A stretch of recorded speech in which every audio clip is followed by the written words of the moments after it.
Welcome to episode 165 of 10 Minute Record Reviews. This time I'm going to talk about the Jimi Hendrix Experience's 1967 album, their second album, Axis Bold as Love. And this is a 1976 US reissue with the lyrics printed on the inside and a somewhat unconventional gatefold opening because the image is kind of sideways.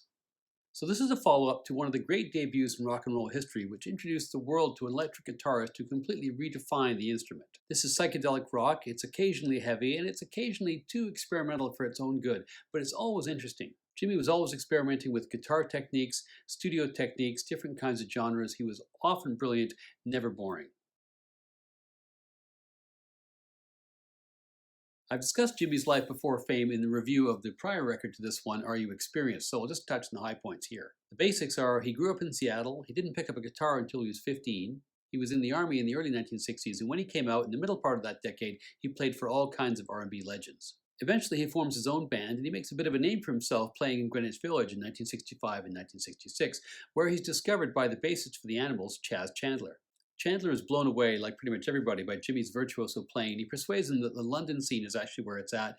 Noel Redding is recruited on bass, and Mitch Mitchell joins on drums, and the Jimi Hendrix Experience is born. In the fall of 1966, the Experience plays a whole bunch of gigs in London and blows away all of the established rock stars like Eric Clapton, like the Stones, like the Beatles, who were on top of the world at the time. None of them could believe what they were seeing and hearing. There's a huge buzz around the group, and despite being rejected by Decca Records, which is a bit of a head-scratcher, they're eventually signed by Kit Lambert's Track Records, and they go into the studio to record their debut, Are You Experienced? Chandler knew he was onto something good, and so not only did he produce the record, he also self-financed it.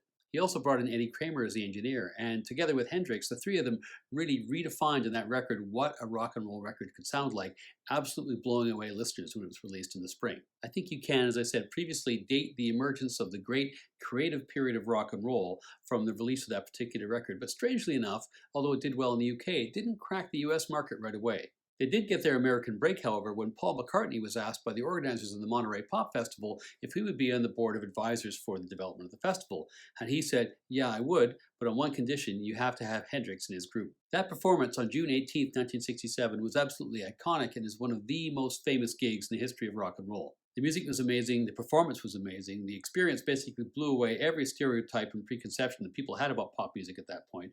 Reprise Records agrees to distribute their debut record, and overnight, Jimi Hendrix has gone from basically a nobody in the United States to being a superstar. This album, like its predecessor, was produced by Chas Chandler and engineered by Eddie Kramer. Jimi, Noel, and Mitch had actually begun work on this album before the Monterey Pop Festival. In fact, they'd only finished recording Are You Experienced at the end of April 1967, and they're back on May the 4th in Olympic Studios to start work on the follow-up. They went back in the studio in the early part of June, recorded a few more tracks, and then they went to the States, where, of course, the Monterey Pop thing happens, and the whole game changes.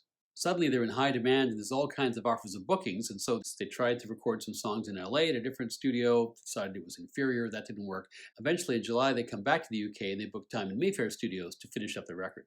Of course, what's happened between April and July is that suddenly these guys are world famous, and perhaps inevitably, in a group that had just been pulled together for rather instrumental purposes just a few months before, frictions begin to emerge within the group and also between the group and their manager slash producer. Jimi, as is well documented, was a super perfectionist in the studio, and this began to grate on Chas Chandler and Noel Redding in particular, who really just wanted to churn the tracks out at a certain point. Another bone of contention grew up between Chandler and the band, in that the band felt that he was still trying to exercise too much creative control. Once again, now they were famous. They weren't famous when the first album was being made. It was also becoming evident during the making of this record that Jimi had all kinds of natural talent and a growing ability in terms of producing and engineering the kinds of sounds that he wanted to hear, so Chandler himself was becoming less necessary as time goes by. All in all, the seeds of a breakup are kind of becoming apparent, but for the moment the band is still a band. When the album was complete, there was a bit of a glitch because Jimi was traveling across London with the master tapes to side one in a taxi. He got out of the taxi and left the tape in the taxi, never recovered. So Jimi, Chas, and Eddie had to remix side one in a hurry, which they did largely, but felt there were some parts they didn't really nail. Kind of amazes me that somewhere out there, because they never recovered that tape, there is a better version of side one of this record, which some cabbie either had in a drawer for the rest of his life or sold or tossed out.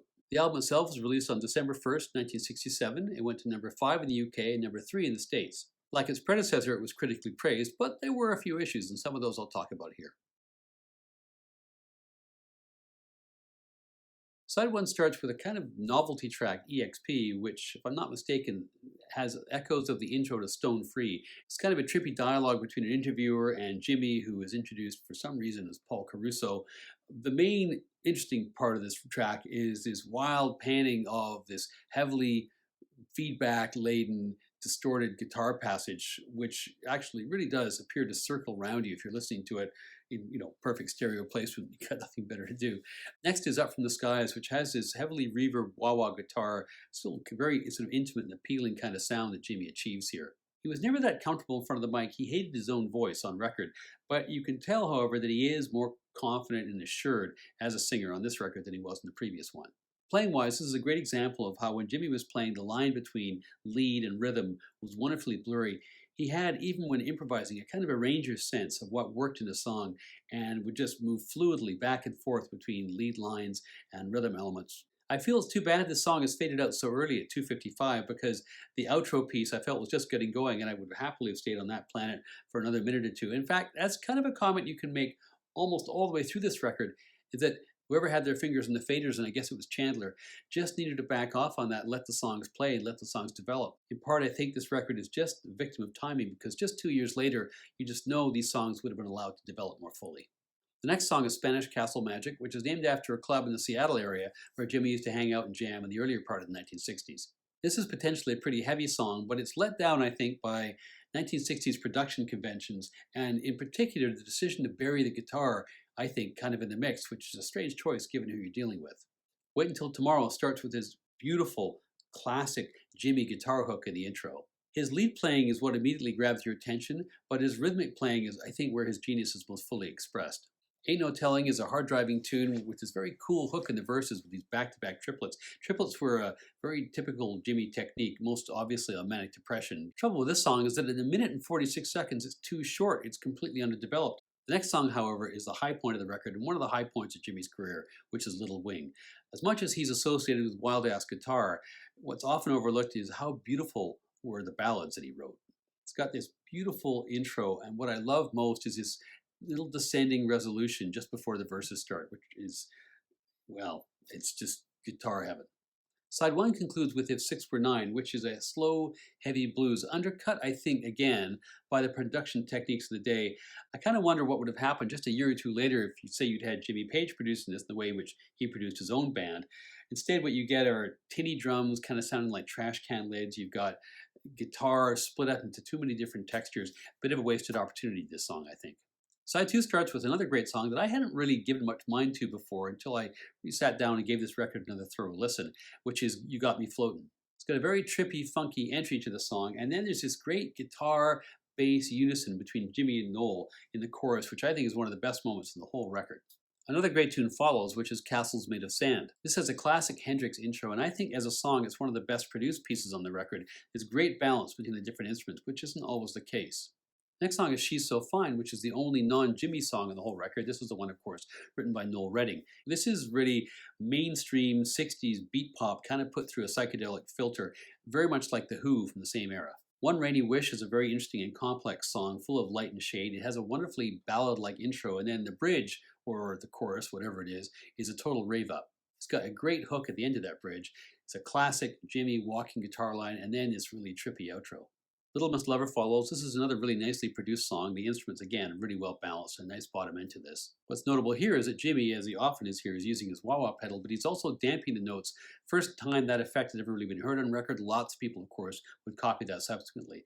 The record concludes with Bold as Love, which is a great closer and has kind of an anthemic feel. The best parts of this song are the wonderful shimmering chorus and the mournful feel of the solo. The big problem here, more than the composition actually, because although these songs were written under a variety of kind of exigent circumstances, the material is actually quite strong, is that there are itchy fingers in the sliders. There are way too many songs that are cut off way too soon. This would have been a brilliant 9-song record. Instead, it's a pretty good 13-song record with some questionable decisions. But even if this is the Experience's third best album, it still has many great moments and it will please anybody who liked the debut. It's a classic piece of guitar rock and 60s psychedelia, and I give it 4 out of 5.